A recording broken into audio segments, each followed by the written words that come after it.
आप चाहे कितनी भी महंगी क्रीम लगा लो, लेसर करवा लो, लेकिन ये दाग और काले धब्बे जाते ही नहीं।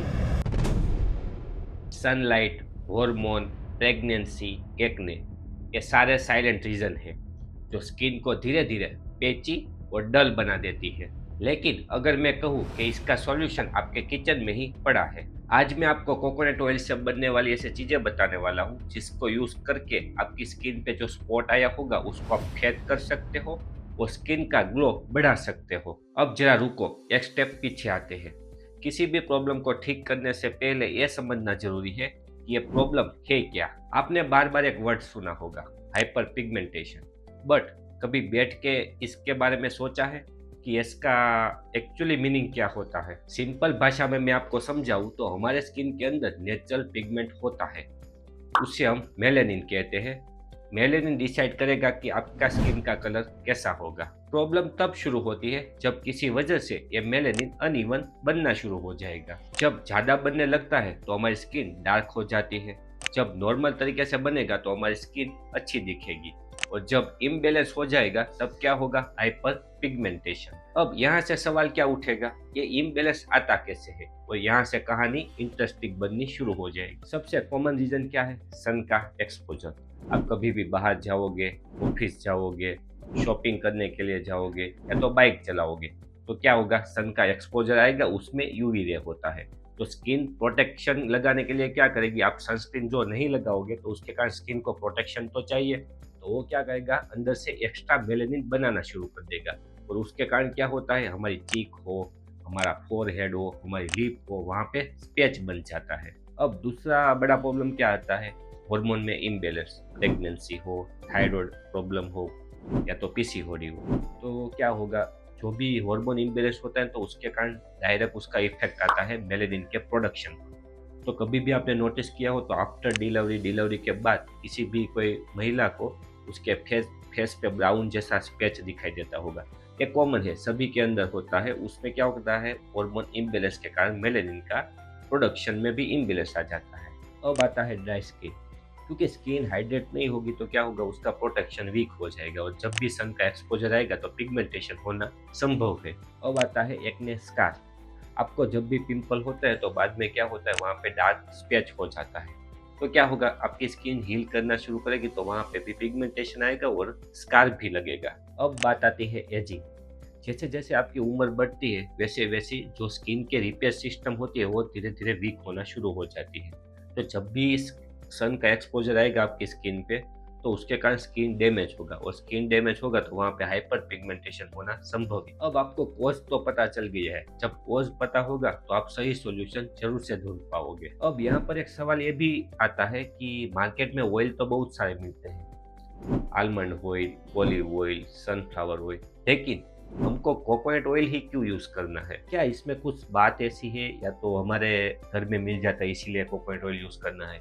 नहीं, कोकोनट ऑयल में ऐसी ऐसी चीज आती है और ऐसी पावरफुल चीजें हैं कि जिसके कारण आपकी स्किन रिपेयर हो सकती है। ये नेचर का दिया हुआ नेचुरल मॉइस्चराइजर है।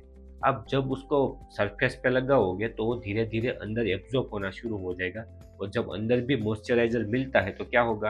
आपकी स्किन रिपेयर होना शुरू हो जाएगी, स्किन बैरियर बनाती है और इरिटेशन भी कम होता है। तो उसके वजह से जो आपकी स्किन डैमेज हो गई थी या तो खराब हो गई थी उसको रिपेयर होने में भी टाइम मिल जाता है, और वो भी अच्छी तरह से रिपेयर भी करता है। अब थोड़ा अंदर का साइंस समझते हैं। कोकोनट ऑयल में ल्यूरिक एसिड करके एक पदार्थ आता है जो एंटी बैक्टीरियल भी प्रॉपर्टी धराता है और एंटी इंफ्लामेटरी प्रॉपर्टी पर धराता है। उसके कारण जो क्या होगा? आपकी स्किन पे रेडनेस, इरिटेशन या तो कोई इन्फेक्शन होगा तो उसको कंट्रोल करने में भी ये ल्यूरिक एसिड मदद कर सकता है, और उसके कारण इरिटेशन भी कम हो जाएगा। और उसमें एंटीऑक्सीडेंट आता है जो फ्री रेडिकल के सामने लड़ता है। पोल्यूशन, सनलाइट या तो स्ट्रेस किसी भी वजह हो सके तो क्या होगा? जो एजिंग की प्रोसेस थी वो और जो पिगमेंटेशन की प्रोसेस थी वो उसको धीरे धीरे कम करना शुरू कर देता है। कोकोनट ऑयल उससे फाइट करता है, और उसके कारण क्या होगा? आपका स्किन बैरियर बनना शुरू हो जाएगा, और जब बैरियर बनना शुरू हो जाता है तो क्या होगा? जो न्यू पिगमेंटेशन आता है ना वो धीरे धीरे धीरे कम करना शुरू कर देगा, और रिस्क का भी चांसेस कम हो जाएगा। कोकोनट ऑयल पिगमेंटेशन को ओवरनाइट इरेज नहीं कर सकता। ऐसा नहीं है कि एक दिन यूज किया और आपका पिगमेंटेशन हट गया। आपको उसको रूटीन में बनाना पड़ेगा, डेली आपको यूज़ करना पड़ेगा, एक फिक्स रूटीन यूज़ करनी पड़ेगी कि जिसके कारण जो पिगमेंटेशन हो रहा था, वो कम हो जाए और जो भी पिगमेंटेशन बनने वाला है नया, उसका भी रिस्क कम हो जाए। और ये चीज़ आपके लिए एक नेचुरल चीज़ बन सकती है कि जिसके कारण आपको कोई साइड इफ़ेक्ट भी नहीं हो सकता। और सबसे इम्पोर्टेंट बात तो क्या, ये चीज़ महँगी नहीं होती है। ये सिंपल है, सेफ है और आपके लिए एक नेचुरल प्रोडक्ट भी बन सकती है। अब एक छोटी-सी लेकिन आपके लिए इम्पोर्टेंट चीज़ है।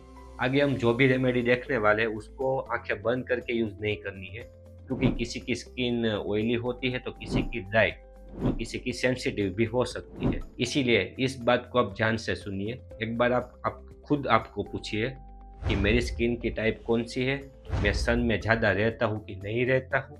और मेरे स्किन पे इरिटेशन होता है या नहीं होता है? और उसके कारण आपको चूज़ करने में आसानी हो जाएगा कि मुझे कितनी क्वांटिटी में लेना है, कितनी फ्रीक्वेंसी में उसको यूज़ करना है, कि जिसके कारण मुझे कोई साइड इफ़ेक्ट या तो मुझे कोई नुकसान ना हो सके। क्योंकि हमारा गोल इतना ही नहीं है कि हमको ग्लोइंग या तो हमको अच्छा दिखना है, बट हमारी स्किन हेल्दी रहनी चाहिए, वो हमारा गोल है। तो अब बात करते हैं पहली रेमेडी के बारे में, कोकोनट ऑयल और लेमन जूस। लेमन जूस में क्या होता है, विटामिन सी, और कोकोनट ऑयल में क्या होता है, मॉइस्चराइज़र। तो विटामिन सी क्या करेगा, जो भी आपके स्किन पे स्पैच होंगे तो उसको धीरे-धीरे लाइटनिंग बनाना शुरू करेगा, और जो मॉइस्चराइज़र है, वो आपकी स्किन की जो ड्राइनेस थी उसको कम करना शुरू करेगा। वो दोनों बैलेंस में आएँगे तो बाद में क्या होगा, जो पिगमेंटेशन हो रहा था उसको भी धीरे-धीरे कम करेगा। लेकिन यहाँ पर एक वार्निंग ये आती है कि लेमन लगाने के बाद आपको सन में नहीं जाना है, या तो जाना हो तो एक बार ज़रूर से सनस्क्रीन अवश्य लगा लीजिए, क्योंकि लेमन आपकी स्किन के लिए सेंसिटिव हो सकती है। तो ये बात आपको ज़रूर से ध्यान रखनी चाहिए। और बिना प्रोटेक्शन के बाहर जाओगे तो स्किन डैमेज होना शुरू हो जाएगा। इसको यूज़ कैसे करना है, 1 या तो 2 मिनट आप उसको मसाज कर सकते हो, 15 या तो 20 मिनट तक उसको आपको रखना है, और बाद में क्या करना है, लेक वार्म वाटर से उसको वॉश करना है।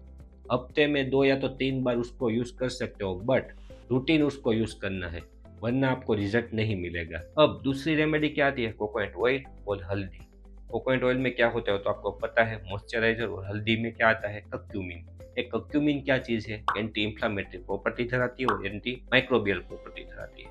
तो जब भी आपकी स्किन पे इन्फ्लेमेशन आता है या तो हाइपर मेलेनिन का प्रोडक्शन बनना शुरू हो जाता है, तो तब क्या करेगा ये चीज़, धीरे-धीरे उसको कम करना करेगा, और उसके कारण क्या होगा, जो भी आपकी स्किन पे पैचेज़ आते हैं, तो उसको धीरे-धीरे लाइटनिंग बनाएगा और स्किन को ग्लो करना शुरू कर देगा।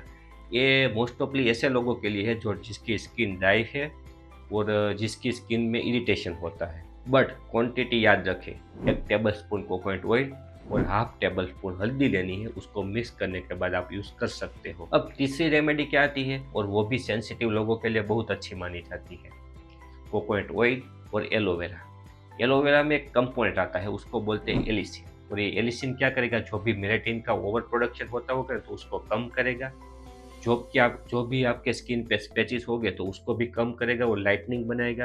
और साथ में आपको ये तो पता ही है कि कोकोनट ऑयल में होता है मॉइस्चराइज़र, जो ड्राई स्किन के लिए अच्छा माना जाता है, जो आपको हाइड्रेट भी कर सकता है। तो वो आपको लिए ओवरऑल क्या करेगा, आपके लिए अच्छा ग्लोइंग एक चीज़ बन सकती है और रेमेडी बन सकती है। बट उसको यूज़ कैसे करना है, कितनी क्वांटिटी में, तो 1 टेबलस्पून आपको कोकोनट ऑयल लेना है और 1 टेबलस्पून आपको एलोवेरा लेना है। वो मार्केट में जेल भी मिलते हैं, वो भी आप यूज़ कर सकते हो, बट नेचुरली चीज़ जो आप उसका कोकोनट का जो पत्ता आता है वो ले आओ, उसमें से जेल निकालो और बाद में उसको यूज़ करो, आपके लिए वो बेटर साबित हो सकता है। तो दोस्तों, ये तीनों के तीनों जो रेमेडी हो वो आपके लिए यूज़फुल बन सकती है। जो इसमें से आप कोई भी ट्राई करो और आपको रिज़ल्ट मिले तो एक बार ज़रूर से कमेंट में हमको बता दीजिए। साथ में वीडियो को लाइक करिए, आपके फैमिली और फ्रेंड को शेयर करिए, चैनल को सब्सक्राइब करना मत भूलिए और बेल आइकन पर अवश्य क्लिक करिए। आप भी हेल्दी रहिए।